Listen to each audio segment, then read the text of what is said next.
Assalomu alaykum. Bugun sizlar bilan genetikani boshlanishi bo'lgan gameta olish haqida gaplashamiz. Oson gameta olish usullarini o'rganamiz. Soddadan murakkab tomon sekin-astalik bilan qisqa video darslarni qilib boramiz. Gameta olish. O'zi gameta nima? Gameta bu jinsiy hujayra hisoblanadi. Jinsiy hujayra.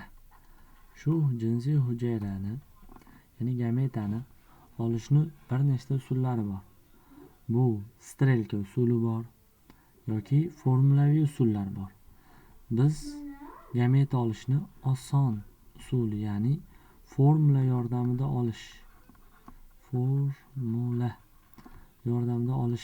bilan o'rganamiz sizlar bilan. Gametalar topish formulasi bu nimaga teng? Gametalar topish formulasi 2 ning n'inchisi hisoblanadi. Bu yerda n noma'lum hisoblanib, n nima desa, genotipdagi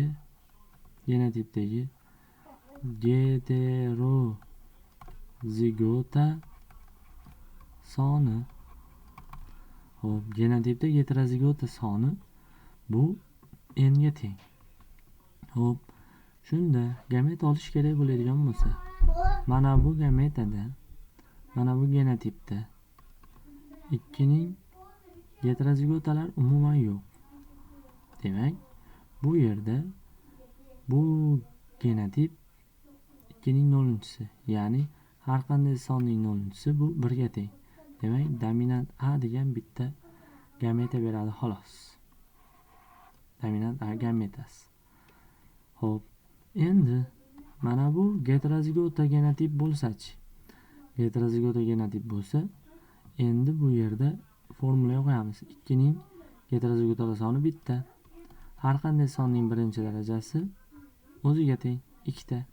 Demak, katta A'dan bitta, kichkina A'dan bitta gameta beradi. Bularda gameta olish deyarli oson.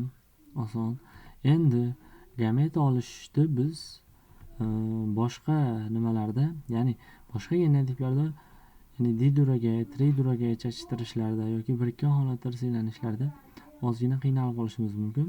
Shuning uchun boshidan sekin astalik bilan o'rganib ketyapmiz.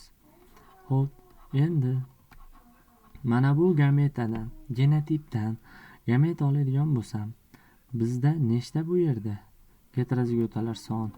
Heterozigotalar soni bitta. Demak, 2 ta gameta beradi. 2 ta qanday gametalarni beradi? Bu dominant A, resessiv A va dominant B degan 2 ta gameta beradi.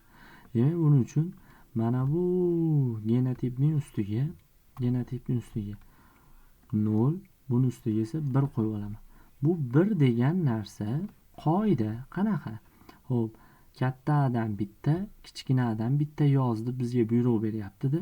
Mana bittadan yozdik va bittadan katta B'ni sherik qilib qo'y deyapti. Mana bittadan sherik qilib qo'ydim. Endi mana bu gametadachi? Mana bu genotipdachi? Demak, bu genotipni biz diheterozigota deb ataymiz.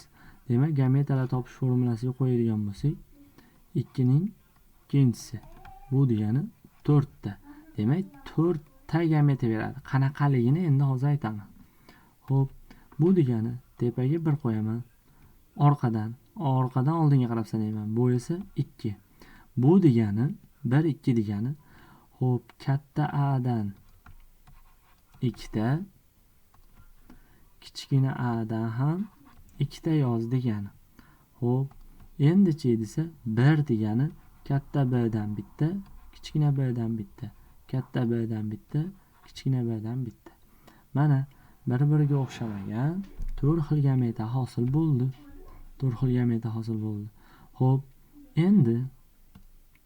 Endi mana bu genotip berilgan bo'lsa-chi?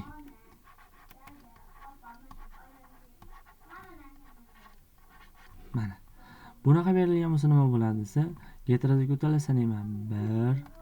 1 2 3. Demak, 3 ta. 2 ning 3-chisi.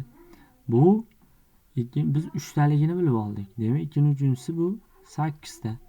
Demak, 8 ta gameta berar ekan bu. Endi qanday gametalar berishini mana ularni chalg'imaslik uchun o'chirib yuboraman.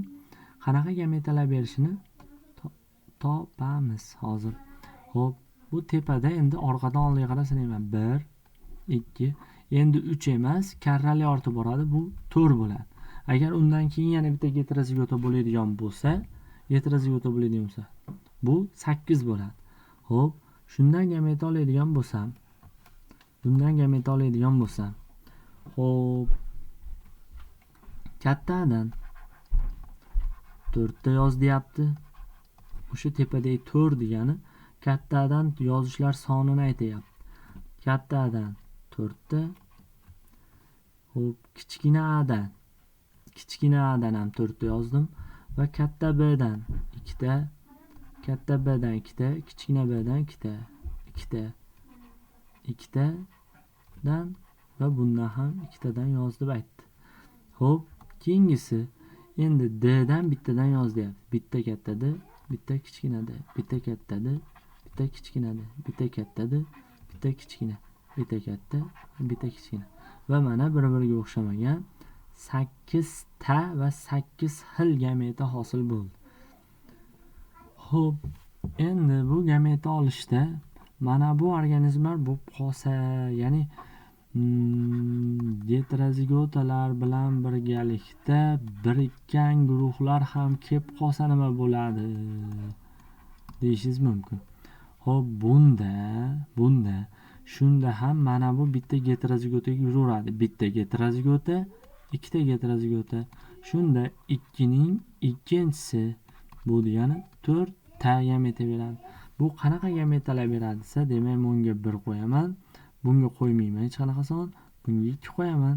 Demak, kattadan 2 ta yozaman, kichkina a'dan 2 ta yozaman, kichkina b'lardan bittadan sherik qilishga majburman va katta h, kichkina hdan, katta h va kichkina hdan bittadan sherik qilaman. Mana 4 ta bir-biriga o'xshamagan 4 xil gameta hosil bo'ldi.